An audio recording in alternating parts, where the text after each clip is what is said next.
আসলে কোরআনটা হলো দুনিয়ার জন্য প্রযোজ্য, আখিরাতে কিচ্ছু করার নেই।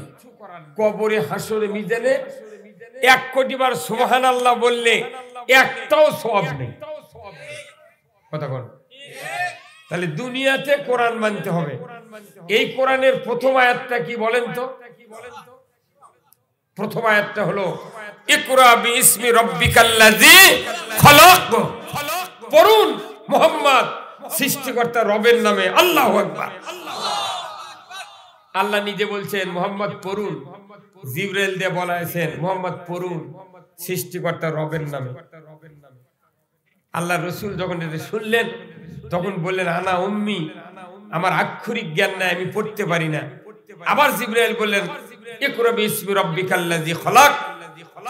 উনি আবার বললেন আনা উম্মি, আমি পড়তে পারি না। রাসূলের আক্ষরিক জ্ঞান ছিল না, কিন্তু রাসূলকে ডাইরেক্ট জ্ঞান দান করেছেন কে? কোন কলেজ, প্রাইমারি, বিশ্ববিদ্যালয়, হাই স্কুল কোন রকমের ডিগ্রি ছিল না। ছিল কি? শুধু কি রাসূল? সমস্ত সাহাবী রাসূল জীবদ্দশায় ভাষণ দিয়েছেন। বিদায় হজের ভাষণ আরাফাতের ময়দানে ১৬ লক্ষ সাহাবী দাঁড়িয়েছিলেন, একজন সাহাবীর 5% ডিগ্রি ছিল না। GSC, JDC, inter, degree, MEd, BEd, doctor, philosophy, PhD, FCPS, প্রভাষক, আল্লামা, কোন ডিগ্রি ছিল কারো? কিচ্ছু নেই। স্কুলই নাই। স্কুল খালি মসজিদে নববী। কথা ঠিক কিনা? আর বিশ্ববিদ্যালয় থেকে উনি ওহী নিয়ে এসেছেন গাড়ি হিরের থেকে। এই পর্যন্ত দৌড়। কিন্তু ওই সমাজে ১৬ লক্ষ সাহাবীর সামনে আল্লাহ রাসূল বিদায় হজের ভাষণ দিলেন মাত্র 23 মিনিট। কয় মিনিট? 23 মিনিট। উনি 10 বছর মসজিদে নববীর খতিব ছিলেন। আমার রাসূল, আপনার রাসূল। সুবহানাল্লাহ। কয় বছর? 10 বছর।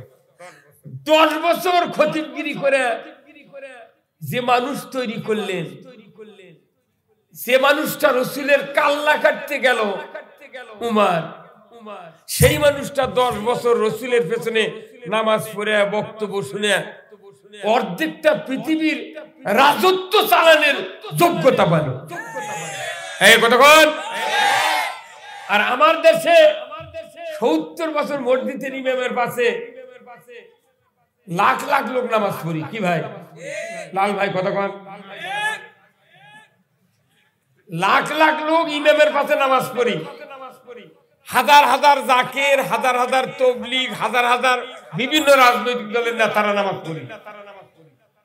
থাকতো পৃথিবী শাসন করা, থাকতো কোরআন মানা, আরো মৌলবীর বক্তৃতা শুনে ইসলামের বিরোধিতা করে। আপনি কি খবর জানি জান্নাত যাবি? ওই ইমামই চৌকট দেখে পাবে না। আমার বাংলাদেশের শতকরা 90% ইমাম ইসলাম বিজয় চায় না। শুধু নবীর দাড়ি মানে, টুপি মানে, হজ মানে, উমরা মানে, কুরবানি মানে, ফতুয়া মানে, সব মানে, ইসলাম চায় না।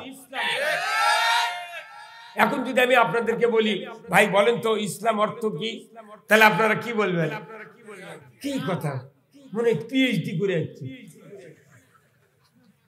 ইসলাম অর্থ শান্তি নো, কখনোই শান্তি নয়। ইসলাম হলো কোড অফ লাইফ।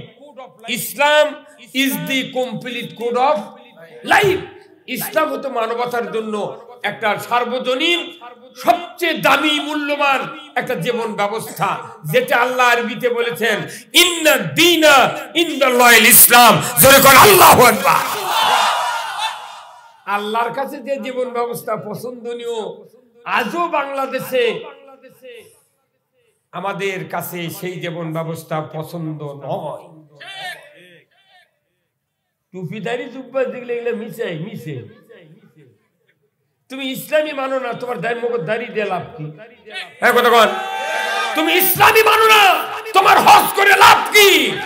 তুমি ইসলাম মানো না, তোমার পীরের জাকির হয়ে লাভ কি? তুমি ইসলাম মানো না, কোরআনের মাদ্রাসা করে লাভ কি? আমরা ইসলামকে মনে করছি একটা সুকেজের একটা বস্তু। সুকেজে যেরকম অনেকগুলি প্লেট রাখা হয়, অনেকগুলি টি কাপ, অনেকগুলি লেওয়া, অনেকগুলি তরমুজের ফালটা, অনেকগুলি হরিণের মাথা সুকেজের মধ্যে রাখে না? কিন্তু আপনার আমার স্ত্রী করে কি, দামি দামি প্লেটে কোনো কাউকে ভাত খাওয়ায় না। কথা কয় না, মানে আপনারা কথা কোন না, মোবাইলের দিক তাকালে কথা বুঝা পাবেন না। এটি বুঝতে এই ভাই একটা দামি কথা আমাকে বলেছে, আমি শুনেছি।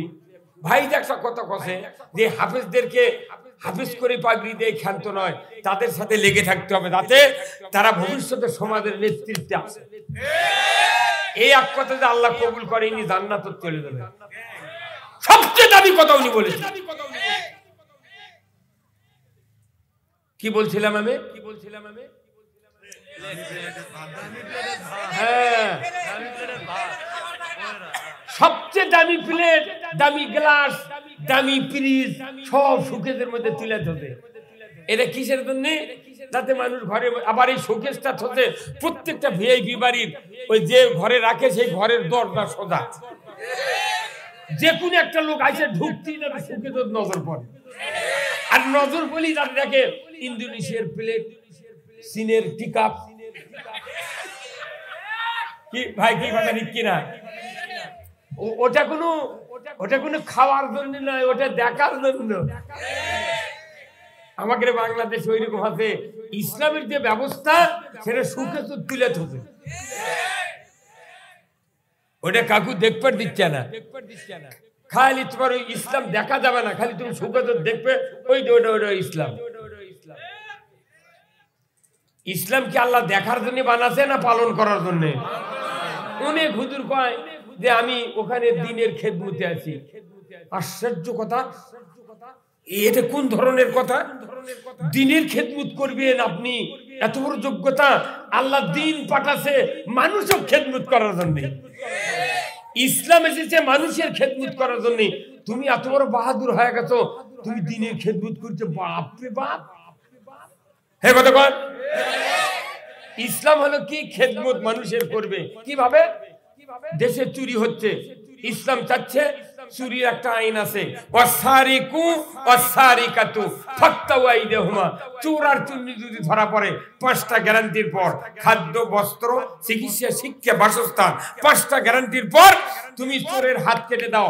একটা চোরের হাত বয়তুল মুকাররমের উত্তর গেটে কেটে দেওয়ার দৃশ্য ডিসেল লাইনে বিটিভি, এনটিভি, এসিটিভি 21, 24, 71, 75, 76 চ্যানেল যদি একটা চোরের হাত এই বাংলার জমিনে কেটে দেওয়ার দৃশ্য ডিসেল লাইনে দেখানো হতো, মসজিদে চুরি হতো দূরের কথা, গরু চুরি, হুন্ডা চুরি, মসজিদে জুতা চুরি হতো না।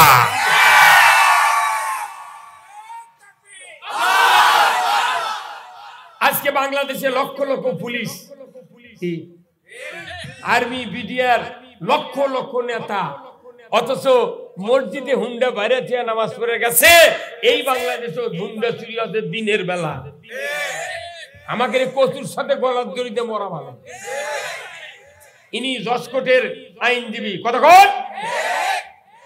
ব্রিটিশের আইন হলো 379, চোর চুরি করলে 3 বছর জেল দাও। আর আল্লাহ 1500 বছর আইন দিয়েছে, চোর যদি চুরি করে 5টা গ্যারান্টি দেবে সরকার, খাদ্য, বস্ত্র, চিকিৎসা, শিক্ষা, বাসস্থান। এই 5টা গ্যারান্টি মৌলিক চাহিদা, যেটা কোরআনে আল্লাহ নাযিল করেছে। এই 5টা চাহিদা দেওয়ার পর কেউ যদি চুরি করবার চায়, তার বিবেক বাধা দেবে না? আমার খাওয়ার অভাব নাই, পড়ার অভাব নাই, চিকিৎসার অভাব নাই, শিক্ষার অভাব নাই, আমার কোনো বাসস্থানের অভাব নাই, কেন চুরি করব? যদি চুরি করি তাহলে আমার তো হাত কাটবে, আমি ভিক্ষা করে খাবো, তাও চুরি করব না। 5 মিনিট লাগবে চুরি বন্ধ হতে। কথা কন না? এই ওয়ার্ডে যখন একটা হুন্ডা চুরি হচ্ছে, মসজিদের স্যান্ডেল চুরি হচ্ছে, কিংবা গরু চুরি হচ্ছে, তখন এই ওয়ার্ডের মেম্বার চেয়ারম্যানকে বলা লাগবে, চেয়ারম্যান সাহেব, আমার ওয়ার্ডে কোনো এই অকারেন্স ঘটে গেছে, আপনি একটু আপনার উপর মহল বলেন তো এই চুরি বন্ধের কিছু আছে নাকি। চেয়ারম্যান আবার এমপি বলবি, এমপি আবার মন্ত্রী বলবি, মন্ত্রী আবার আইন মন্ত্রী বলবি যে চুরি বন্ধর কি স্যার উপায়। তখন আইনমন্ত্রী বয়তুল মোকাররমে ইমামক ডাক দিয়ে বলি, হুজুর চুরি বন্ধের কোনো ট্যাবলেট আছে? বয়তুল মোকাররমে ইমাম বলবে, হ্যাঁ আছে, কি আপনি 5টা গ্যারান্টি দেন, একটা চোর চুরি করলে হাত কাটা দ্বারা আইন কায়েম করেন, জিন্দেগিতে চুরি থাকবে না। কি ভাই, চুরি করার হাত কাটার আইন যতক্ষণ কায়েম না হবে, বক্তৃতাতে চুরি বন্ধ হবে না। এই কথা কোন আমার দেশে আমার আল্লাহ কোরআনে বলছেন মানুষের নিরাপত্তা দিবে 2টা আইনে, একটা হলো চুরি আর একটা জানার আইন। জানার সঙ্গে সাথে আইন বাংলাদেশে যদি কায়েম হতো, একটা বিবাহিত পুরুষ বিবাহিতা নারী যদি জানা করত, পুরুষের কোমর মহিলার সিনে বন্ধ করে দেয়া, আগলা পিকেট পঞ্চগড়ের পাথর দিয়া একটা জানাকারী যদি বিচার করে ডিসেল লাইনে দেখানো হতো, বুড়া বুড়ি ছোড়া ছুরি যুবক যুবতী শিক্ষক ম্যাডাম চেয়ারম্যান ভাইস চেয়ারম্যান ছাত্র ছাত্রী জানা করো তো দূরের কথা, জীবনে মিস কল দিতাম না। আপনি কি করেন? আপনি ডিস্টার্ব করেন, আপনি বলুন তো।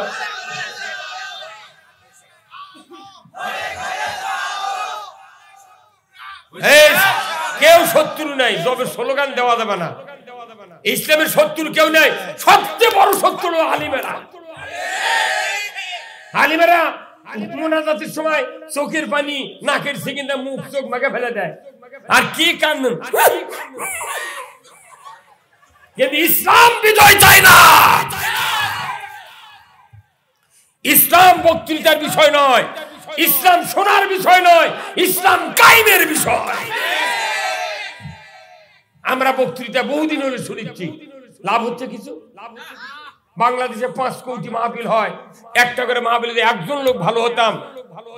গতবারে 5 কোটি ভালো হয়ে গেছে, এইবার আবার 5 কোটি কত হলো?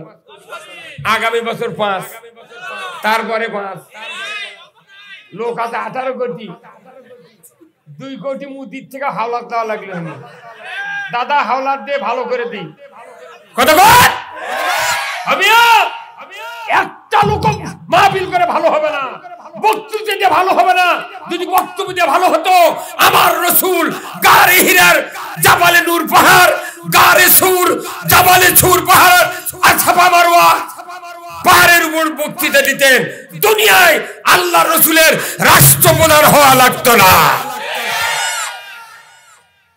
আমরা মনে করেছি এদেশে বক্তৃতা দিলি, মাদ্রাসা করলি, মসজিদ করলি ইসলাম মানা হবে। No, never. ইসলাম হলো কায়েম করার বিষয়। আমার ভাইরা, আল্লাহ রাব্বুল আলামিন কুরআনুল কারীমে বলছেন ইসলাম হলো জীবন ব্যবস্থা।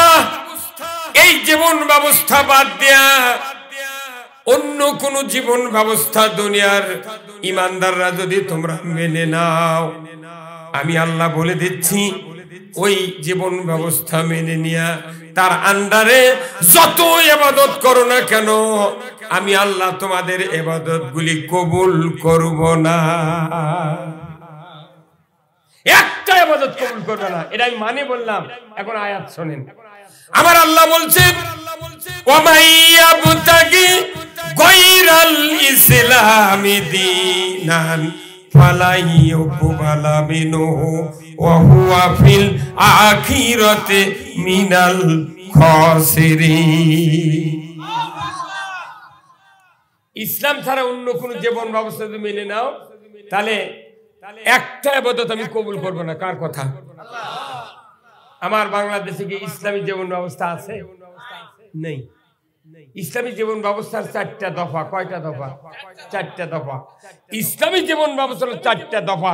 এই দফা যদি কায়েম হতো, আমার দেশের এই মাদ্রাসাগুলা চা চিন্তা খেসারির ডাল খেয়া পড়া লাগতো না।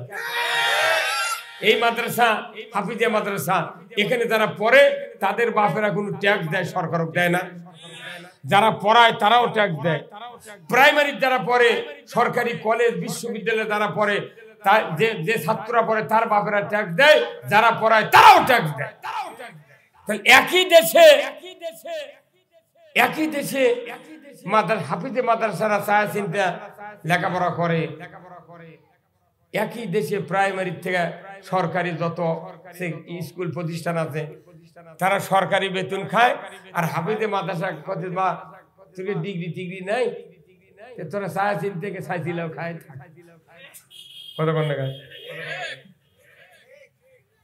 তাহলে আমাকে ডিগ্রি নেই ভালো, তাহলে আমরা যদি ভিক্ষা করে চালাইতে তোরা বছর দিয়ে চালা। হ্যাঁ কতক্ষণ হাফিজা মাদ্রাসা আমরা 2 বছর ভিক্ষা করে চালালাম, প্রাইমারি আপনারা ভিক্ষা করে চালান তো 2 বছর, 2 মাস চালাচ্ছি বোধ তালাক ধরে ইন্ডিয়া চলে। আর এই যে বেতন নাই, সরকারের কোনো কিচ্ছু নাই, ডিগ্রি নাই, কিচ্ছু নাই, এই লোকগুলো দিয়ে বড় বড় ডিগ্রিধারী বিয়ে করে নিচ্ছে, আবার ওরকে কাফন করে নিচ্ছে, জানাজা করে নিচ্ছে, দোয়া করে নিচ্ছে, বাড়ি ঘর সব সাফ করে নিচ্ছে। আমরা পাগল দেখে ওরকে জন্য জানাজা করি।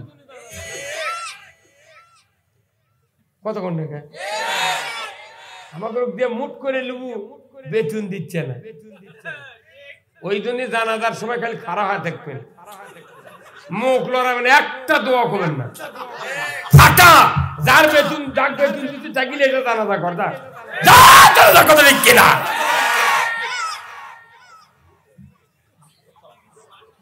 কি এ ভাই কতক্ষণ না কান্দে অসুবিধা কি? আমরা তো দেশের নাগরিক, কতক্ষণ না কেন? আমি মুক্তিযোদ্ধা পানি খেলেছি, খালি একটা হাতে একটা সার্টিফিকেট লিখে শুনুনি, আমার বুড়ি বইয়েরও চাকরি হলো। আরে 70-এ জন্মিতে তাই মুক্তিযোদ্ধা, কোথায় মুসলমান? আজকে 52 বছর হচ্ছে দেশ স্বাধীন হয়ে আমার দেশে মসজিদের জুতা চুরি বন্ধ হলো না কেন? একটা আইন চাই, শেখ হাসিনা আপনি ক্ষমতায় থাকেন, যারা ক্ষমতায় আছেন আপনারা থাকেন, খালি নামাজ কায়েম করেন, সুদ হারাম করেন, পর্দা ফরজ করেন, চুরি বন্ধ করেন, জেনা বন্ধ করেন।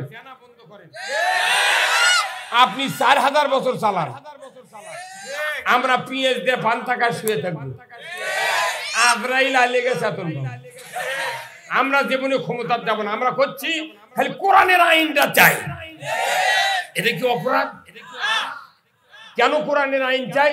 কোরআনের আইন যদি দেশে না থাকে, পৃথিবীর কোন জিব্রাইল, কোন আল্লাহর ওলি, কোন বড় ধরনের ফিলোসফি, বড় আল্লামা, বড় মুফতির বক্তৃতা দেয়া পৃথিবীর জমিনের এক আনাও উপকার হবে না।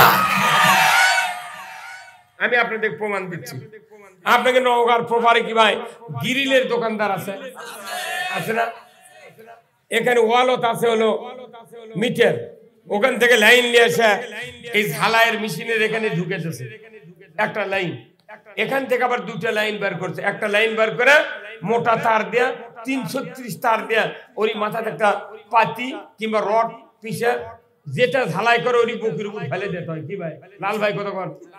সাইকেল যদি ঝালাই করা লাগে সাইকেলের রডের উপর থুবি, গ্রিলের জানলা হলে ওখানে থুবি, শীটের পাত যদি ঝালাই করে ওখানে থুবি, ওখানে ফেলে দিতে হচ্ছে। আর একটা লাইন এই কানির থেকে বার করে ইনকা সিমটা দিয়ে এত বড় কাঠি ধরে না, কাঠি ধরে সুইচ দিয়ে তোর এই কাঠি নিয়ে দাও, ওই যে দাউদে বুড়ার মতো পরে আছে, ওই পাতি আর পাতি নাই, লক্ষ কোটি কোটি ফোটা ওর গাও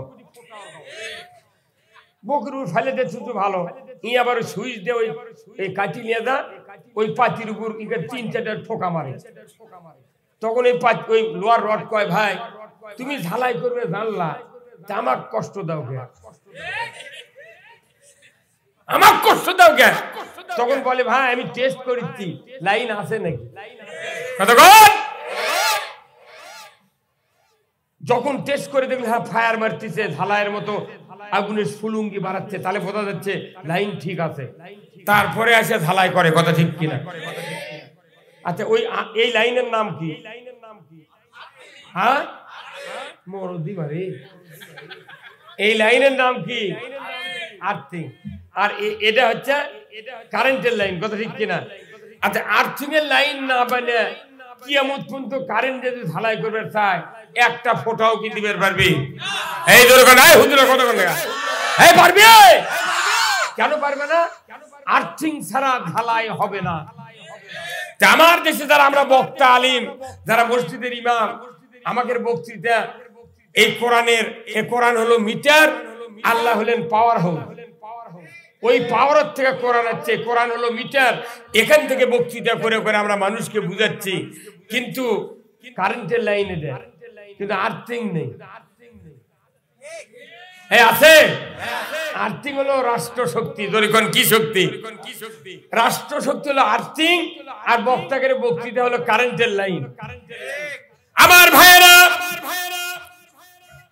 কারেন্টের লাইন আছে কিন্তু আর্থিকের লাইন নাই।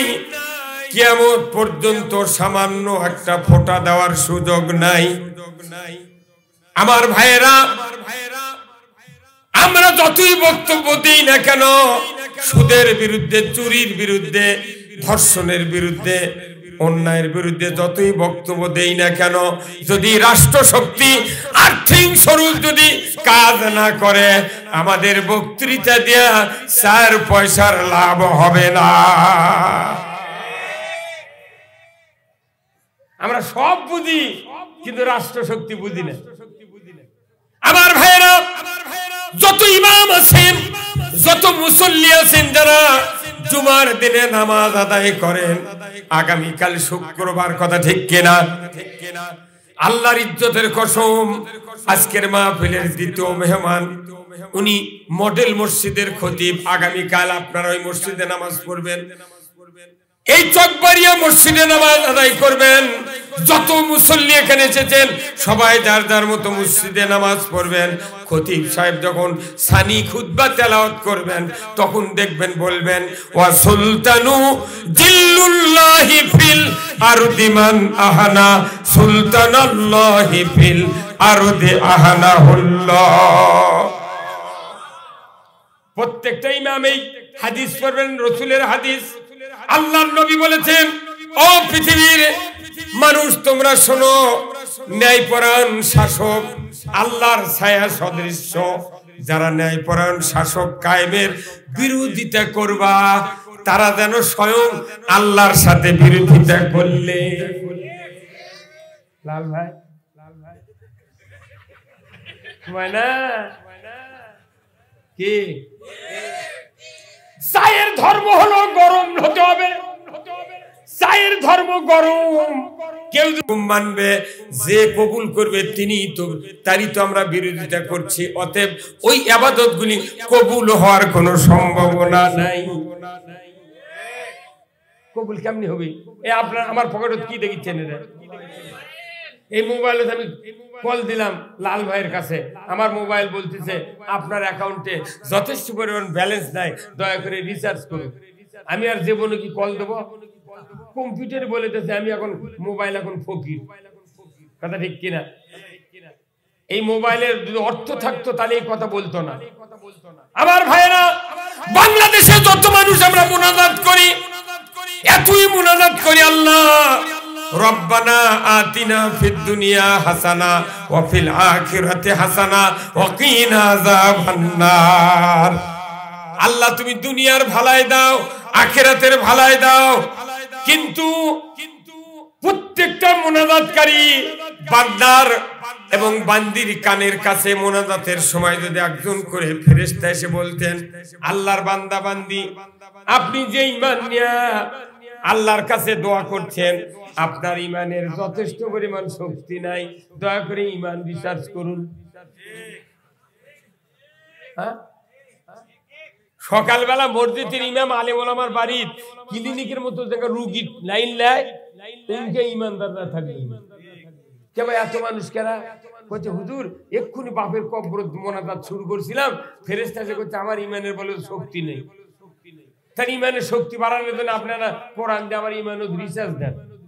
কথা বল, খালি এইরকম যে একটা প্রতিধ্বনি আমাকে আল্লাহ শুনে তো আমরা ক্লিনিকের মতো আলিম ওলামার পাশে পাশে আমরা ঘুরতাম, হুজুর এনা কোরআন দিয়ে না ঈমান রিসার্চ করে দেন। কথা বল। কিন্তু কোরআন শুনলি হাজার হাজার কোটি কোটি মানুষ বাংলাদেশের কলিজার ভেতর আগুন ধরে যায়। কেউ যদি জাহান্নামে যেতে চান তাকে রাজনীতি করে জাহান্নামে যেতে হবে, কেউ যদি জান্নাতে যেতে চান তাকে রাজনীতি করে জান্নাতে যেতে হবে। রাজনীতি ছাড়া জান্নাত নাই। তবে বাংলাদেশে তিন শ্রেণীর লোক আছে। এক শ্রেণী হলো ইমানবিহীন, মানে রাজনীতিবিহীন ইমান। এক শ্রেণীর লোক আছে বাংলাদেশে রাজনীতিবিহীন ইমান। আর এক শ্রেণী আছে ইসলাম বিদ্বেষী ইমান। আর এক শ্রেণী আছে রাজনীতি মুখুর ইমানদার। সুবহানাল্লাহ। এটা আওয়ামী লীগ, বিএনপি, জাতীয় পার্টি, জাসদ, জামাত, চরমোনাই যারা রাজনীতির ময়দানে আছে, এদেরকে ইসলাম বুঝালে রাজনীতি বুঝানোর প্রয়োজন হয় না। কিন্তু এই দেশে এমনও কিছু বাল বাচ্চা আছে, তারা রাজনীতির কথা শুনলে লাখ শিক্ষায় লাখ ঝাড়ে। রাজনীতি করে কি হলো? রাজনীতি না করলে সুদ হারাম হবে না, পর্দা ফরজ হবে না, জানা বন্ধ হবে না। কতক্ষণ টাকা? আসল কাজ হলো পৃথিবীতে ইসলাম বিজয় করা। নামাজ 6 মাস পরে, নামাজ আপনি 12 বছর পর করেন, কিন্তু আসল কাজ হলো ইসলাম যদি বিজয় হয়, ইসলাম আপনাকে সমাজে নামাজ কায়েম করাবে। ধরে বলতে কিনা? আজকে বাংলাদেশে এত বক্তৃতা হচ্ছে, দেখা যায় বক্তার বেটা বেনামাজি, ইমামের বেটা ডবল বেনামাজি, মুয়াজ্জিনের বেটা রিডবল বেনামাজি, মুতাল্লির বেটা ট্রিপল বেনামাজি, হাজির বেটা ও দুই দাম। বক্তৃতা দিয়ে কি হলো? আবার বক্তৃতা দিয়ে তারপরে যারা নামাজ পড়তেছে না, তারাও মনে মনে বলতেছে, কি রে তুর্কের থেকে অনেক ভালো আছি, আমি নামাজ পড়তে না পারি, কিন্তু তুর থেকে অনেক ইমান শক্ত। আপনি জানেন নামাজ না পড়লে কি অসুবিধা? এই যে রাজনীতি, বিশাল একটা দলের আমাকে বারবার ক্ষমতায় যাচ্ছে না আওয়ামী লীগ, সেই দলের নেতারা আমার কাছে বসে আছে নাই? তখন বলুন তো ভাই, বৃহৎ বিভিন্ন রাজনৈতিক দলের কিছু কিছু নেতা যদি কেন্দ্রীয় লিডার, জেলা লিডারের কথা না শোনে, এরকম কি বহিষ্কার করে না ভাই? ভাই করে না ভাই? আচ্ছা, যাক বহিষ্কার করে ই কি খুব খুশি হয়? আবার যারা বহিষ্কার করে তারা কোনো খুশি। আবার এই বহিষ্কার নেতাগুলো যদি কোনো মানুষ থানার যায় তদবিরের জন্য, ওই দল মূল নেতারা তখন ফোন করে কয়, স্যার ওনার কথা যান শোনেন না, ওনাকে আমরা বহিষ্কার করছি। এই কথা কর, বহিষ্কারের নেতার কোনো তদবির চলে না। আমরা এটা রাজনীতি বুঝি কি বুঝি না? আমার নবী বলেছেন, মান তারাকা সালাহ ফালাইসা মিন্নি, যে ব্যক্তি নামাজ তরক করলো সে আমি নবী আমার দলভুক্ত নয়। নাউযুবিল্লাহ বলে কি লাভ? আপনি তো নামাজ ঠিকই পড়েন। যে ব্যক্তি নামাজ তরক করলো, নবী বলেছেন ওই ব্যক্তি আমার দলভুক্ত নয়। দুর্বল ঠিক কিনা? তার মানে কি, যত মানুষ ঈমান আনার পর নামাজ কায়েম করে না, এরা নবীর দল থেকে বহিষ্কার। কথা বলে গা, এরা নবীর দল থেকে যারা বহিষ্কার, তারা জাহান্নামে যাবে। আমার আল্লাহ কোরআনে বলছেন, কুল্লু নাফসিন বিমা কাসাবাত রাহিনা ইল্লা আসহাবাল ইয়ামিন ফি জান্নাতিন ইয়াতাসাআলুনা আনিল মুজরিমিন মা সালাকাকুম ফি সাকার ক্বালু লাম নাকু মিনাল মুসাল্লিন ওয়া লাম নাকু নুতঈমুল মিসকিন ওয়া কুননা নাকুদু মাল খাইদিন ওয়া কুননা নুকাজ্জিবু বিয়াউমিদ্দিন। সূরা মুদ্দাসসির আমার আল্লাহ বলেছেন, ও পৃথিবীর মানুষেরা, কিয়ামত যেদিন হাজির করব, প্রত্যেক অপরাধীরা জাহান্নামে গ্রেফতার হবে, ইল্লা আসহাবাল ইয়ামিন, আমার ডান পার্শ্বে যারা থাকবে তারা সবাই জান্নাতি। আমার আল্লাহর সিংহাসনের ডান পার্শ্বে যারা থাকবে তারা জান্নাতি, বাম পার্শ্বে যারা থাকবে তারা জাহান্নামী। তাদের ভেতরে 4টি দরজাদের থাকবে, তারা সাকারা নামক জাহান্নামে যাবে। 1 নাম্বার, তারা জিজ্ঞাসা করবে, জান্নাতীরা জাহান্নামীদেরকে জিজ্ঞাসা করবে, ইয়াতাসাআলুনা আনিল মুজরিমিন, হে অপরাধীরা, মা সালাকাকুম ফি সাকার, কোন অপরাধে তোমরা সাকার নামক জাহান্নামে প্রবেশ করেছো?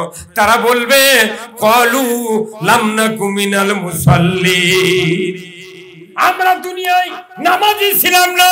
যদি বলেন কার কথা? আমার দেশে নামাজি বেশি না বেনামাজি বেশি? হ্যাঁ জোরগণ কি? তাহলে বেনামাজি কে জান্নাত দিয়ে দেবে? ওই হাত ধরে পাও ধরে সাই বলি দিয়ে নামাজ পড়ানোর কথা কোরআনত কোথাও নেই। নামাজ হচ্ছে আইনের বিষয়, কথা ঠিক কিনা? আমার আল্লাহ কোরআনে বলছেন সূরা আল হজ 41 নম্বর আয়াত, আল্লাযীনা ইম্মাক্কানাহুম ফিল আরদ আকামুস সালাতা ওয়া আতাউজ যাকাতা ওয়া আমারু বিল মারুফ ওয়া নাহাউ আনিল মুনকার ওয়া লিল্লাহি আকিবাতুল উমুর। জোরে কন্না মারহাবা। আমার আল্লাহ বলছেন যদি তুমি মুসলমান হও, কোন দেশের প্রধানমন্ত্রী হও, রাষ্ট্রপতি হও, সরকার হও, প্রেসিডেন্ট হও, ক্ষমতায় যাও, 4টি দফা চালু করবে। 1 নাম্বার হলো নামাজের আইন, 2 নাম্বার যাকাতের আইন, 3 নাম্বার ন্যায়ের আদেশ, 4র্থ নাম্বার অন্যায়ের নিষেধ। এই 4টি দফা দুনিয়ার কোন সরকার জমিনে যদি কায়েম করে, জমিনটা হবে জান্নাতের জমিন। সরকারের আইন ছাড়া নামাজ কায়েম হবে না। কার কথা? আমার দেশের প্রধানমন্ত্রী আজকে যদি 5টায় বক্তব্য দিতেন, আগামী কাল থেকে নামাজকে আইনের মাধ্যমে ফরজ করা হলো, যে ব্যক্তি 1 ওয়াক্ত নামাজ কাজা করবে খাতরা পরিমাণ 70 টাকা জরিমানা, 1 ওয়াক্তের জন্য 2.5 ঘন্টা হাজুত, বেতের ধরে 6 ওয়াক্ত 15 ঘন্টা হাজুত, বেতের ধরে 6 ওয়াক্ত 420 টাকা জরিমানা। এটা ইমাম সাহেব মুয়াজ্জিন সাহেবকে দায়িত্ব দেওয়া হলো। আগামীকাল থেকে যারা নামাজ কাজা করবে এদের নাম তালিকা সকাল 8টার মধ্যে নওগাঁ সদর থানার ওসির কাছে দিয়ে দাও। আজকে আযান যদি 5:30টায় হয়, 3:30টার থেকে বেনামাজির বাপ মাও বেনামাজির বউ ডাকা শুরু করবে।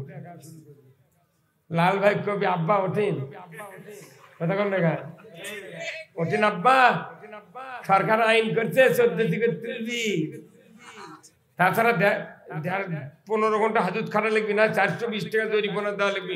তুমি যদি দিবে আর পারো শুয়ে থাকো, যদি না পারো ওযু করে মুয়াজ্জিনকে ডাকিলে জুম্মাত যাও। বাংলাদেশে আযান লাগবে না, রাতের 3:30টার সময় মুয়াজ্জিনের বাড়ি হো হো করবি, হে মুয়াজ্জিন ওঠেন। মুয়াজ্জিন বলবি কে বারে এত চিৎকার কে কয়? জুম্মাত আযান দিবে না, তোর মুয়াজ্জিন মোবাইল আলোক করে করবি না রে, আমি তো অ্যালার্ম দিয়ে তুলছি, আমাকে তো 4:45টায় ডাক দিবি। এই মোবাইল তুমি রাত 3:30টায় কে কোথায় চলেন, আগে ভাগে ওযু করে জুম্মাত যাও। ও বেনামাজিরা জানে মুয়াজ্জিনের দায়িত্ব দিয়েছে নাম পাঠিয়ে দেওয়ার থানার, ওকিটাকে নিয়ে গেলে আমাকে নাম দিবে না। এই কথা কয়, এটা হলো নামাজের আইন কায়েম। আমার দেশে আজকে নেতৃস্থানীয় লোক থেকে শুরু করে বেশিরভাগ মানুষ বেনামাজি আমরা হয়ে যাচ্ছি। পুরো জাতি আজকে বেনামাজির মহাসমুদ্রে পড়ে আছি। যে জাতির নামাজ নাই, সে জাতির দিন নাই, সে জাতির ধর্ম নাই, সে জাতির রাসূলের উম্মত নয়। বেনামাজি যদি 10 লাখ টাকার কুরবানি দেয়, চারে না লাভ নাই। তাহলে এই কোরআনের মাদ্রাসা করার উদ্দেশ্য কি?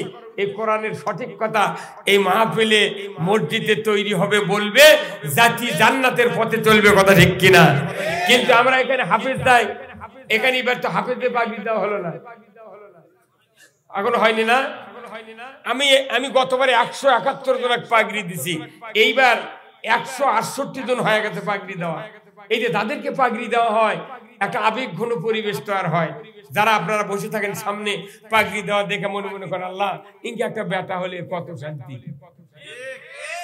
কর্তৃপক্ষ খুশি, বাপের মাথার টুপি, জাগিরদারের মাথার টুপি, যাক দোয়া করবেন কি আল্লাহর একটা বান্দা হাফেজ হলো কি। কিন্তু বাংলাদেশের কি ক্যারিয়ার দেখেন, যে হাফেজ হলো কোরআন মুখস্থ করে কুষ্টিয়া বিশ্ববিদ্যালয় না মিশর আল আজহার কিংবা মদিনা ভার্সিটিতে কোরআনের উপর ডক্টরেট অর্জন করে এই বাংলাদেশে এসে এই মাদ্রাসার থেকে পাগড়ি ভালো, এটি থেকে যদি হক কথা কবার লাগে, যারাই পাগড়ি দিলাম এরা আবার ধরে জেলত তোর চালক মুখস্থ করার পাগড়ি দিল কে? তোরা যেটা মুখস্থ করবি সেটা কবারই দিব না, তে পাগড়ি কে? আমার দেশের অবস্থা আগে কি, ফজলি গাছের আম কেউ খাচ্ছেন? সবাই কি খাচ্ছেন? খাননি, 2-1 জন। প্রত্যেক গ্রামে গ্রামে একটা করে ফজলি গাছের আম আমি লাগিয়ে দিলাম, বিরাট আমের গাছ। মুকুল আসলো মাঘ মাসে, এরপরে ফাল্গুন মাসে বড় হলো, কুইয়া ধরলো, আটি ধরলো, জ্যৈষ্ঠীর 15 তারিখে আম পাকিচ্ছে, বুকটা লাল হয়ে গেল। এই আম একবার যখন পুরো হয়ে গেল, তখন আমের গাছের নিচে 4 জন চৌকিদার লাঠি নিয়ে খাড়া হয়ে আছে। আচ্ছা চৌকিদার এই গায়ের হাজি মুন্সি মুলুবি যারা নামাজের লোক বলেছে হুজুর আপনারা এই নাম আমের ফজিলতের বর্ণনা করতে থাকেন, কথা বলেন।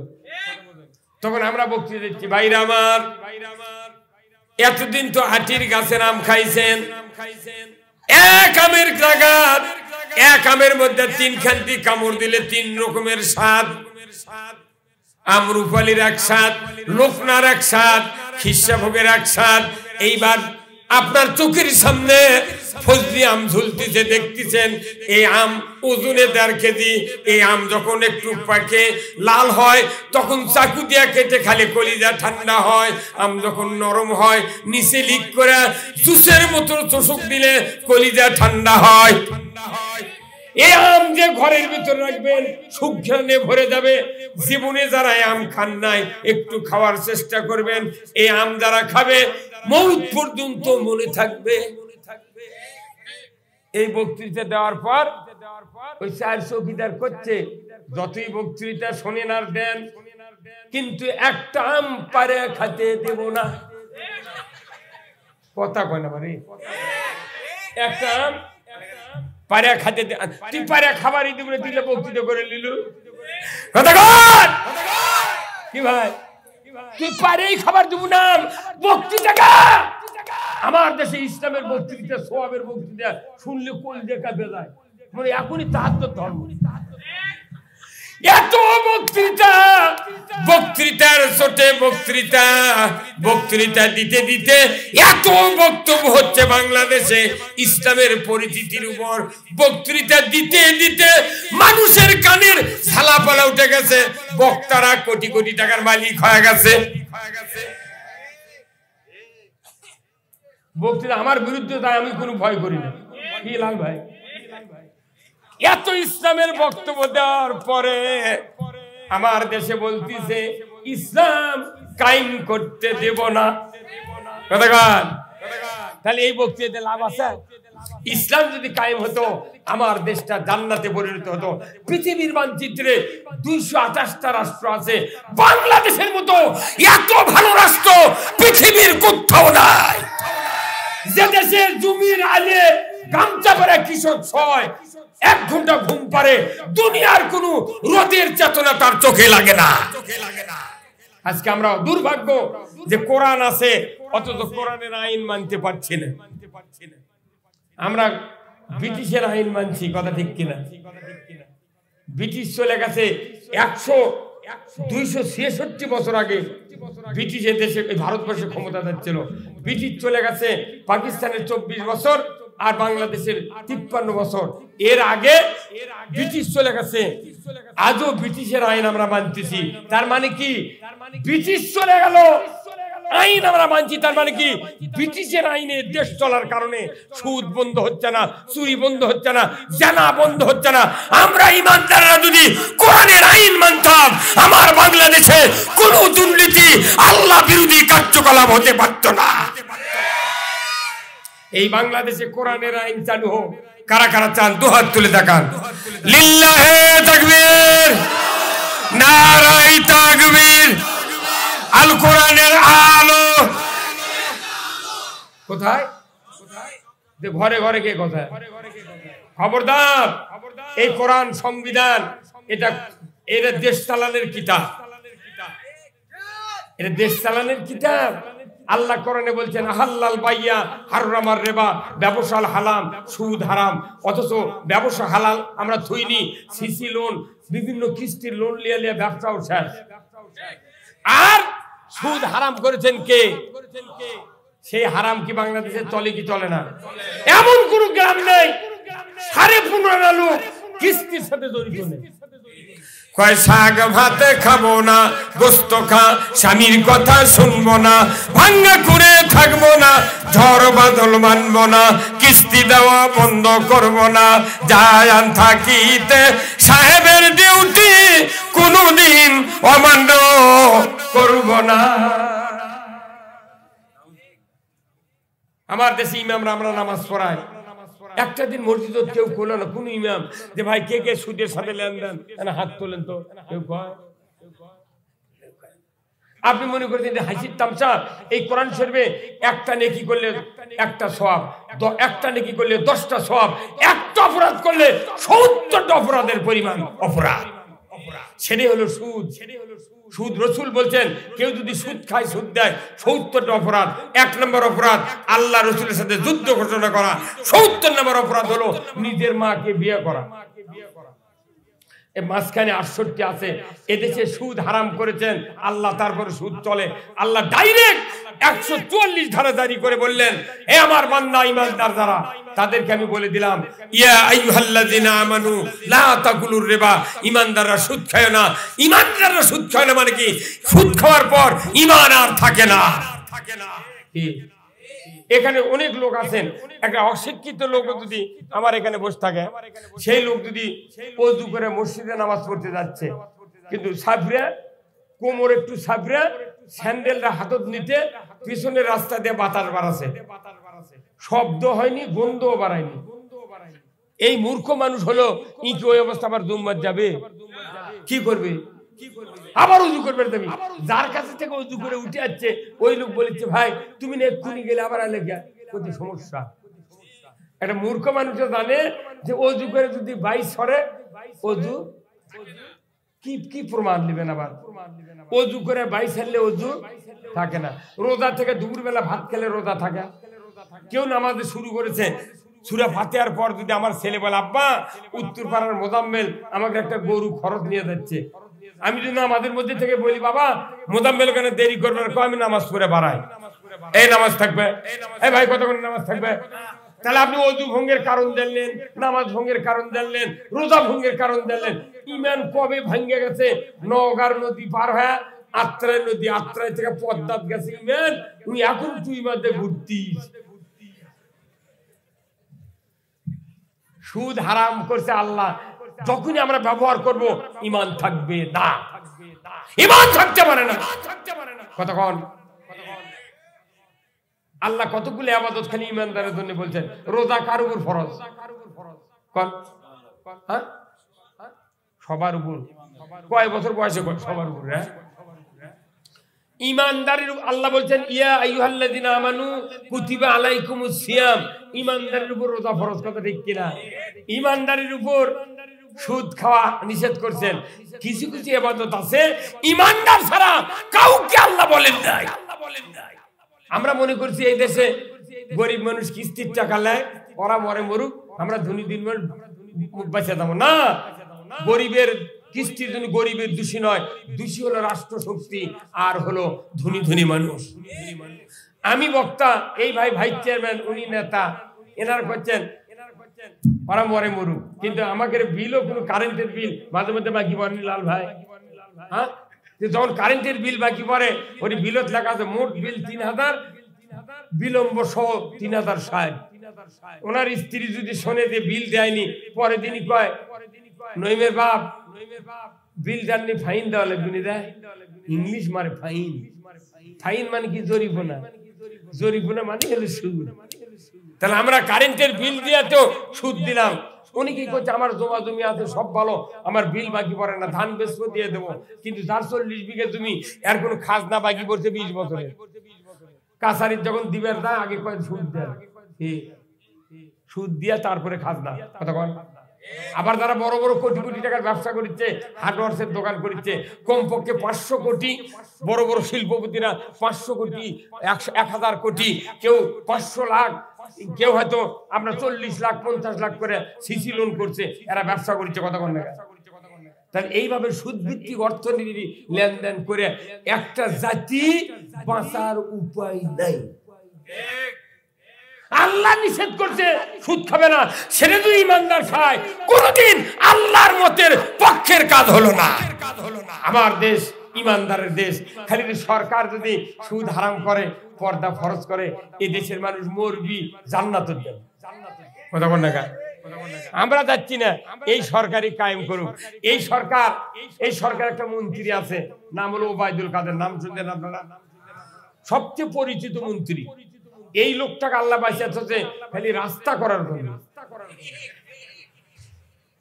আজ থেকে 100 বছর পরে 100 বছর আগে এমন কোন সরকার এদেশে আসবে না যে বাংলাদেশে যা রাস্তা হলো এইরকম রাস্তা কেউ করবে পারবি। আপনাকে নওগাঁ তো রাস্তা দেখে পাচ্ছেন না, খালি আনা 2 লাইন রাস্তা আপনারা দেখছেন, মধ্যে সাদা দাগ দেওয়া পানির মতো রাস্তা। এটা তো রাস্তা না।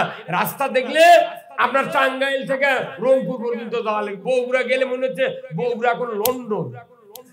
এই কথা 30 বছর আগে তাই মারা গেছে, তার চোখ বান্ধে মাইক্রোফোন করে নিয়ে দা বগুড়া রেল গেটে খাড়া করে যদি বলা হয় ভাই কত এই দেশের নাম কি, ওই কবিটা লন্ডন। এক একটা ফ্লাইওভারের এক একটা পিলার দেশে 40টা বাড়ির ছাদ ঢালাই হবি যে কোনো গ্রামে, 1 ফুলের টাকা দিয়ে এত বড় রাস্তা করছেন আলহামদুলিল্লাহ। কিন্তু আমার রাসূল বলছেন আল ইমামু আদিলুন, ন্যায়পরায়ণ বাদশা আরশের নিচে জায়গা পাবে। আল্লাহর ইজ্জতের কসম, আমার দুনিয়ার সব উন্নতি আমি চাই, কারো বিরোধিতা করি না।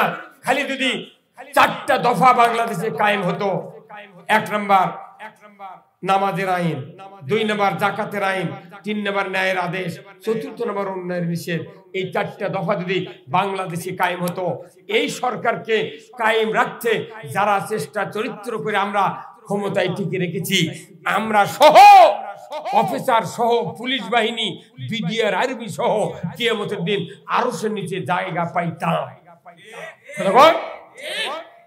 উমর ফারুক একা জান্নাতে যাবেন না, রাসূল উম্মতকে নিয়ে জান্নাতে যাবেন। 12.5 লক্ষ বর্গ মাইলের যত সদস্য ছিল যুদ্ধের ময়দানে বদর থেকে শুরু করে খন্দকের যুদ্ধ পর্যন্ত ইসলামকে টিকে রাখার জন্য যারা যুদ্ধ করে করে শহীদ হয়েছেন, গাজী হয়েছেন, সকলকে নিয়ে রাসূল কিয়ামতের দিন আল্লাহ আরশের নিচে জায়গা পাবে। জোরে বল আল্লাহু আকবার। আমরা চাই না যে সবাই জাহান্নামে যাক। আমরা কয় বক্তা জান্নাতে যায়, জীবনে বক্তারা জান্নাতে যাবে না, আগে জান্নাতে যাবে যারা সমাজের নেতৃস্থানীয় লোক, chairman, member, mayor, councillor, MP, মন্ত্রী, যারা দেশ চালায়, এদের কথা ডাইরেক্ট রাসূল বলছেন 1 নম্বরে আল ইমামু আদিলুন, ন্যায়পরায়ণ বাদশা আরশের নিচে জায়গা পাবে। আজকে দুর্বলতা কোথায়? আমার দেশের দুর্বলতা হলো আমরা কোরআন পড়ি না, বুঝি না। কথা ঠিক কি ভাই? আপনাকে ইটার ভাটা আছে কোথায় ভাই? ভাটা এই যে এই গ্রামের নাম কি বলে? চকবাড়িয়া। আচ্ছা, এখানে যদি একটা লোক চকবাড়িয়ার 2টা বড় বড় ডালিত করে 2 ডালি মাটি সিকেত করে নিচ্ছে, শিখে বোঝেন না ভার নিয়ে এই চকবাড়ির বাড়ি বাড়ি ঘুরিচ্ছে রাস্তা দিয়ে, ভাই মাটি নিবে, ভাই মাটি নিবে। কেউ তাকায়নি, দেখেও না। হুট করে এক যুবক আচ্ছা বলিচ্ছে, ভাই মাটির গ্রাম তো, মাটির গাওয়াল করা তো কোনদিন দেখিনি, তা আপনি মাটি বেঁধিচ্ছেন কেন? তো বলছে, ভাই আমার একটা ছোট ছেলে দাখিল পরীক্ষা দিবি, তে টাকা পয়সা নেই, তে আমি 8-10 ভাড়া না মাটি বেচতে যাচ্ছি, 20 টাকা ভার, আমি না ফর্ম ফিল আপ করবো, তে আনা মাটি বেচার জন্য আনছি ভাই। তো বলছে যে কত দাম? বলছে 20 টাকা।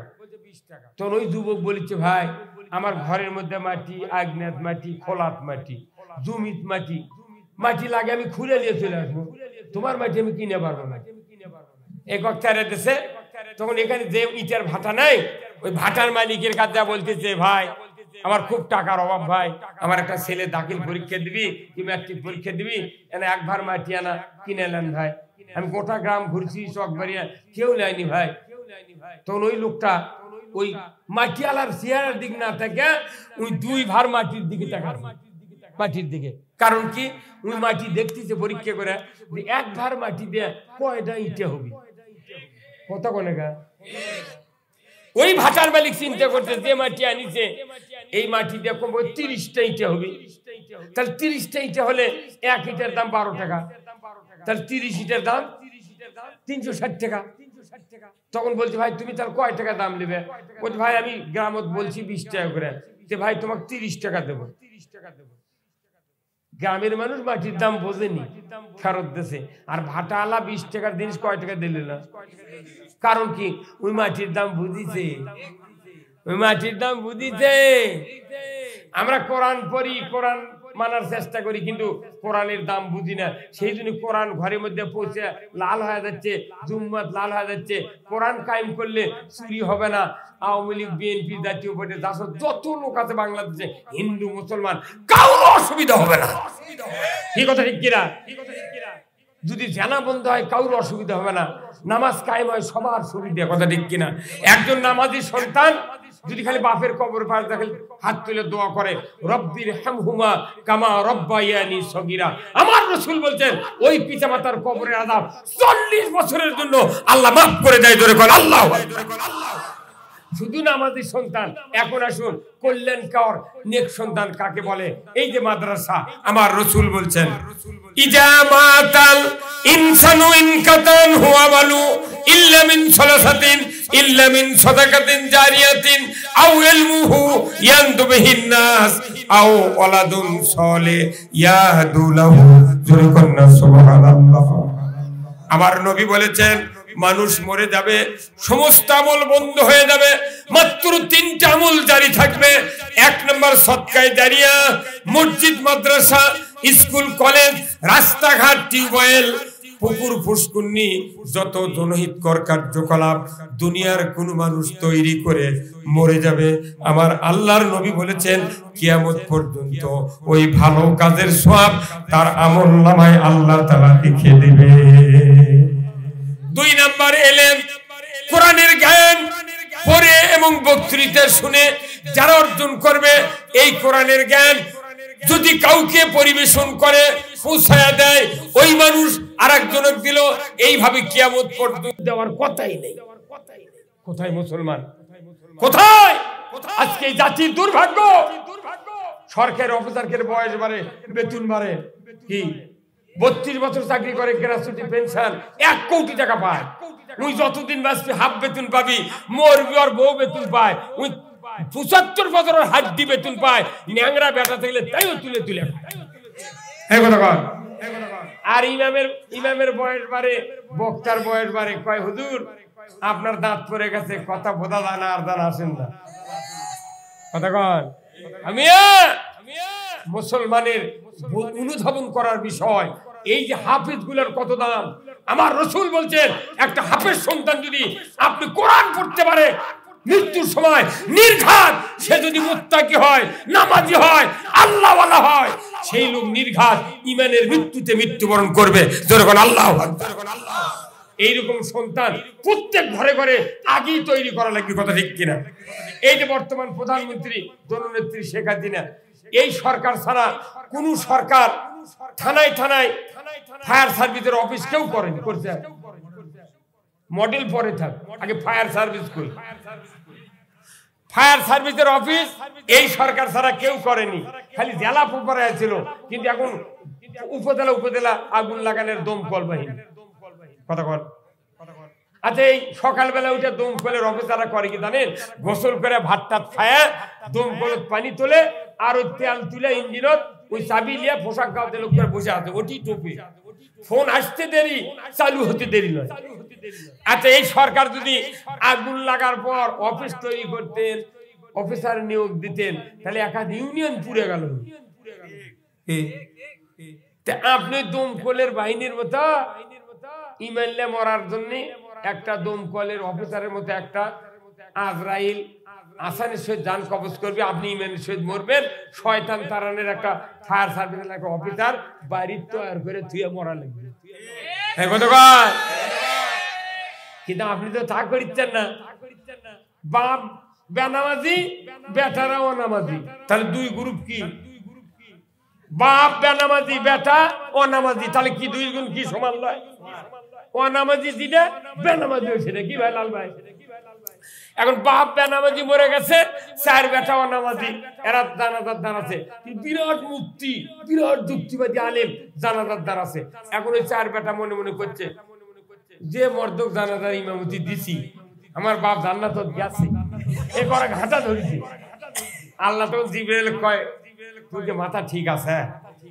আরে নবীর পাশে নামাজ পড়ছে আব্দুল্লাহ বিন উবাই, 10 বছর রসুলের ইমামতিতে নামাজ পড়তেন মসজিদে নববীতে।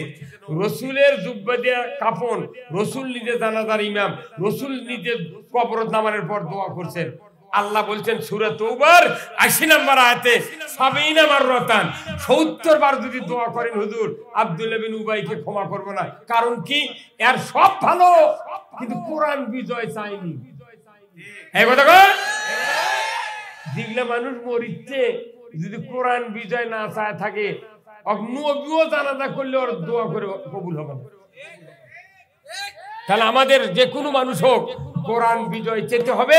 আর মরার সময় ঈমান নিয়ে মরার জন্য একটা সন্তানও হাফেজ বানাতে হবে। রাজি আছেন কারা কারা? দু হাত তুলে দেখা।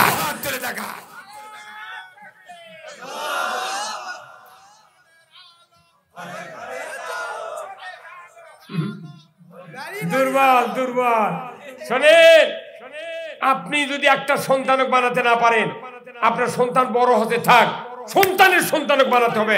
প্রত্যেক শতাব্দীতে একজন আলিম হাফেজ আপনার জন্মভূমির ভিটায় জন্মাতে হবে। ধরে বলুন ঠিক কিনা? কোথায় মুসলমান? কোরআন শিখো, শিখাও ছেলে মেয়েকে, ওহে মুসলমান। জান কবুজের কালে তোমার হইবে আসান, জান কবুজের কালে তোমার হইবে আসান। একটা বেটা কোরআন শিখেন, 1 নাম্বার ফজিলত। 2 নাম্বার, আমার নবী বলেছেন, ও দুনিয়ার পিতা মাতারা, আমার আল্লাহর একটা দোয়া জমিনে পাঠিয়ে দিয়েছেন কোরআনের মাধ্যমে। আমার আল্লাহর নবী বলেছেন, প্রত্যেকটা মাতা পিতা যদি এই দোয়াটা রাতের অন্ধকারে তাহাজ্জুদের নামাজ আদায় করে যদি তেলাওয়াত করতে পারতাম, আল্লাহর ইজ্জতের কসম, পিতা মাতার দোয়া শিকারীর গুলির আগে কবুল হয়ে যায়। আমার আল্লাহ কোরআনে আয়াত নাযিল করে দিয়ে বললেন, বান্দা বান্দি আমার কাছে দোয়া করো, রব্বানা হাবলানা মিন আজওয়াজিনা ওয়া যুররিয়াতিনা কুররাতা আয়ুনি ওয়াজআলনা লিল মুত্তাকিনা ইমামা। হে দুনিয়ার রব, হে আকাশের মালিক, আমার সন্তান এবং আত্মীয় স্বজন যারা স্ত্রী পরিবার আছে সকলকে তুমি হেদায়েতের রাস্তায় উঠাও, আর আমার ছেলে সন্তানকে মুত্তাকিদের ইমাম বানাও। আল্লাহু আকবার। আপনি বেঁচে থাকতে আপনার সন্তানও ইমামতি করার যোগ্যতা অর্জন করাতে হবে। তাহলে কি হবে? আপনি মরার পর আপনার সন্তান জানাজা করতে পারবে। জোরে বলুন ঠিক কিনা? একটা করে গ্রামে 3 লোকের জানাজা নিজের বেটা করার মতো সন্তান নাই। কি নেই? তাহলে আপনার এই জন্ম নিয়ে লাভ কি? ব্যথা। আমার ভাইয়েরা, আল্লাহর নবী বলেছেন, নিজের সন্তান যদি আপনার মৃত্যুর পর জানাজার মুসল্লায় যদি দাঁড়িয়ে যায়, নিজের সন্তান ছানা পড়তে লাগবে কমপক্ষে 3 মিনিট, দরুদ পড়তে লাগবে 5 মিনিট, 7 মিনিট লাগবে দোয়া পড়তে। দোয়া পড়বে মুখ দিয়া, অন্তরে দোয়া করবে, আল্লাহ এই তো আমার শেষ বাবা মাকে বিদায়ের নামাজ। আল্লাহ গো, যে চেহারা দেখলে হাজ্জাতাম মাবরুর, কবুল হজের সওয়াব, যে মায়ের পায়ের তলে জান্নাত, আজ থেকে বিদায় দিচ্ছি। আল্লাহ দয়া করে আমার আব্বা আম্মাকে তুমি মাফ করে দাও। নিজের সন্তান মুখ দিয়ে তেলাওয়াত হবে দোয়া, অন্তর দিয়ে কামনা করবে আল্লাহর কাছে, আল্লাহ তুমি মাফ করে দাও।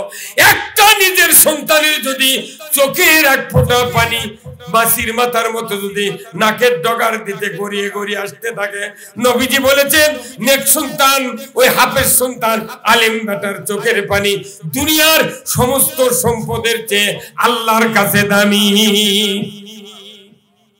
আমার নবী বলছেন, 1 ফোঁটা পানি যদি নাকের ডগার দিকে দৌড়ে আসে, খাটনিতেই পিতা মাতার জীবনের সব গুণ আল্লাহ মাফ করে দেয়। যখন আল্লাহু আকবার। তাহলে নিজের ছেলে দাঁড়ানা করলে কি মজা। এইটা আমার ভাই চেয়ারম্যান ভাই, এনারও পেটের মাঝখানে এমন দিনে চুল কাছে, ওনার হাতও পায়নি, ডান হাতও পায় না, বাঁ হাতও পায় না। লাল ভাইয়ের একটু দেহটা মোটা, ওনার আরো বেকায়দা বেশি, পিঠের পাশে চুল কাটছে, নিজের হাতে চুল কাটতে পারছে না। উনি যা বলছেন, আব্দুল সালামের মা তুমি আমার পিঠটা চুলকাতে, ওনার স্ত্রী বলেছে, ওনার স্ত্রী 1 হাত দিয়ে চুলকে দিচ্ছে, কিন্তু জিটি চুলকাচ্ছে, ওনার হাত ওইখানে যায় না। কারণ কি? পিঠ একজনের, হাত আর একজনের। অনুভূতি জানি না কোনটি চুলকাচ্ছে, খালি সমানে হাত চুলকাচ্ছে, আসল জায়গা দাঁড়া। তখন লাল ভাই করছে কি, জোরে দাম কি মারছে, চুলকে দেয়, তখন ওনার স্ত্রীর রাগ করে 2 হাত দিয়ে চুলকাচ্ছে, তাও আসল জায়গা যায় না। এই কথা ঠিক কিনা? তাহলে বোঝেন, নিজের হাতে যদি চুলকান, হাতও পাচ্ছে, আপনি চোখ মুখে চুলকাতে দেখবেন চামড়া কাটে গেছে, যতই চামড়া কাটে ততই মজা। ঠিক কিনা? ও মিয়া, আমার নবী বলেছেন, ও দুনিয়ার উম্মতেরা, নিজের সন্তান যদি তোমার জানাজার মুসল্লার ইমামতি করতে পারে, দুনিয়ার কোন মানুষের সন্তান, একজনের সন্তান, একজনের বাপ, একজনের হাত, একজনের পিঠ, যেরকম চুলকানের জন্য আসল জায়গা হাত যায় না, অন্যের বেটা অন্যের বাপ দোয়া করলে আসল জায়গা পৌঁছে না। কি পৌঁছবে? দেখবে হচ্ছে প্রায় কথা কয় পুষবে। আমার নবী বলেছেন, নিজের হাতে নিজে চুলকালে যে শান্তি পাওয়া যায়, ও দুনিয়ার উম্মতেরা, নিজের বেটা যদি নিজের মৃত্যুর পর জানাজার ইমামতি করতে থাকে, আল্লাহর ইজ্জতের কসম, নিজের হাতে চুলকানের চেয়ে কোটি কোটি গুণ মৃত্যু বরণ করে শান্তি পাওয়া যায়। এইরকম একটা হাফেজ আলিম বানানোর দরকার আছে না নাই? আমার রাসূল মিশকাত শরীফের হাদিসে বলেছেন, যদি দুনিয়ার কোনো মানুষ মারা যায়, তার যদি একটা সন্তান হাফেজে কোরআন থাকে, সে যদি দাফনের পরের দিন থেকে 41 দিন পর্যন্ত রেগুলার যদি সূরা ইয়াসিন যদি কবরের পাশে দাঁড়িয়ে দাঁড়িয়ে পড়েছেন, ওই পিতামাতার কবরের আযাব আল্লাহ তাআলা কিয়ামত পর্যন্ত মাফ করে দেয়। কি কত দামি, কত দামি কাজ। এই জন্যই এই মাদ্রাসা যারা ছাত্র দিবেন, অনুভূতি থাকতে হবে, আমি এই সন্তান দিয়া আমার জানাজা করাবো, মৃত্যুর সময় কোরআন পড়বে, হাসরের ময়দানে একজন হাফেজের বাবার মাথায়, মায়ের মাথায় নূরের তাজ পরিয়ে দিবে। আল্লাহু আকবার। এত দামি জায়গা এই মাদ্রাসা। আসুন না ভাই, এই মাদ্রাসা যারা অর্থ দেবে, 10 জন ব্যক্তি সুপারিশ করে আল্লাহর জান্নাতে দেবে। 1 নাম্বার গ্রুপ 2 জন পিতামাতা, 2 নাম্বার গ্রুপ দাদা দাদি, 3 নাম্বার গ্রুপ শ্বশুর শাশুড়ি, 4 নাম্বার গ্রুপ হলো নানা নানি, 5 নাম্বার গ্রুপ 2 জন। একজন হলো যাদের অর্থ দিয়া, টাকা দিয়া, জাগির থেকে, যার বাড়ির থেকে মাদ্রাসা পড়লো, আর যারা কোরআন মুখস্থ করানো শিক্ষকেরা। এই 5 গ্রুপে 10 জন ব্যক্তি যদি জাহান্নামের টিকিট পায়, আমার নবী বলেছেন, এই ব্যক্তি 10 জন জাহান্নামীদেরকেও সুপারিশ করে আল্লাহর জান্নাতে দিবে। এমন একটা সুযোগ এই চকবাড়িয়া মাদ্রাসার চতুর্দিক থেকে আপনারা এসেছেন। আমি আজকে জানতে চাই, আল্লাহর কোন বান্দা আছেন নিজে পড়তে পারি নাই, এই মাদ্রাসাতে পড়বে হাজার হাজার হাফেজের সন্তান, তালবে ইলমরা। আসুন আমি আপনাদেরকে অনুরোধ করব, আল্লাহর কোন বান্দা আছেন আল্লাহর নবীর ঘর মাদ্রাসার জন্য 5,000, 10,000, 2,000 টাকা, 1,000 টাকা, 2 মণ ধান, এমনি করে করে নিজের অর্জিত সম্পদ থেকে দান করবেন। আমার আল্লাহ কোরআনে বলছেন, ওয়াকরাতুল্লাহ করদান হাসানা লাউ কাফির আনকুম সাইয়্যাতিকুম। যারা আমাকে কর্জে হাসানা দিবা কোরআনের জন্য, আমি তাদের জীবনের तमाम গুনাহ maaf করে দেব। জোরে কন্যা আমিন।